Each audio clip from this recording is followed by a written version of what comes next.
Nilikuwa na wakili kiongozi wa jopo letu Dr. Rugemeleza Nshala. Tarehe 22 mwezi wa 4 mwaka 2025 nilifika katika gereza la Ukonga. Mimi binafsi nilifika saa 5 kamili, wenzangu walifika kama 5:30 saa 6.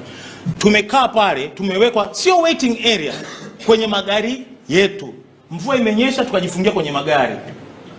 Baada ya masaa kama 2-3 wakanifuata. Kibatala mafandi kama 3. Kibatala ndo nani? Ndo mimi.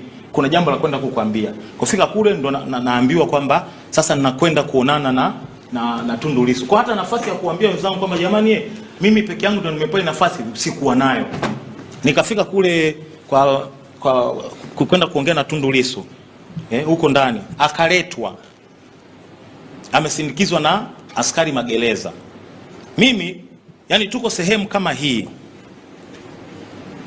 Yani kama hapa kuna kameza kama hivi, na huko kuna kama kimeza, and then kuna nafasi kama hivi. Hapa juu kuna partition ya kioo. Kuna simu kwa namna hiyo. Kwa hiyo hata kusalimiana mimi na Lissu tumesalimiana, ameweka mkono wake kwenye kioo huku na mimi nimeweka hivi, yani ile kwamba ku show love na thank you for coming. You can feel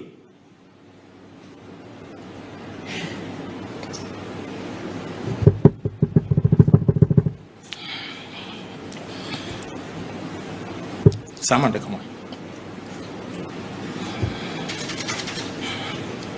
unaweza ukahisi ni namna gani kama mwanadamu. Yes, wewe ni wakili, ni professional, right? Lakini yani unaonana na mteja wako Tundu Lissu,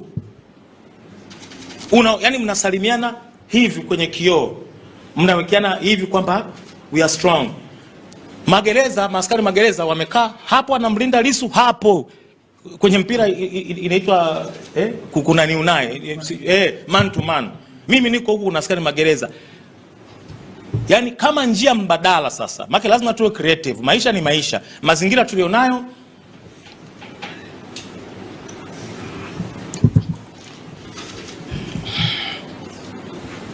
ndio hayo.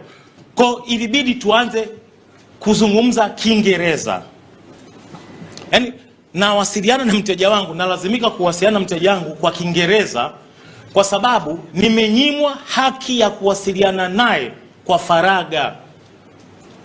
Hatuna ugomvi na askari magereza, lakini huwezi kukataa kwamba bosi wao ndio huyo Bashungwa, waziri wa mambo ya ndani, anasimamia polisi waliomkamata Lissu Mbinga na kumsafisha usiku bila kumpa nafasi ya kuonana na wakili wake.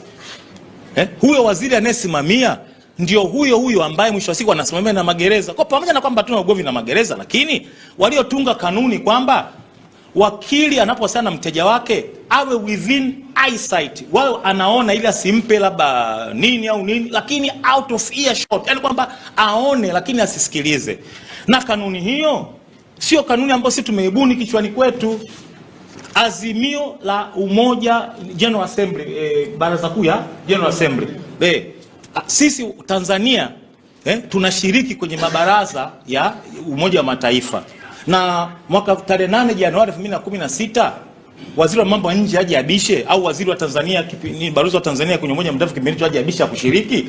Sisi tulishiriki kikao cha Umoja wa Mataifa General Assembly Umoja wa Mataifa iliyofanyika tarehe 8 Januari 2016.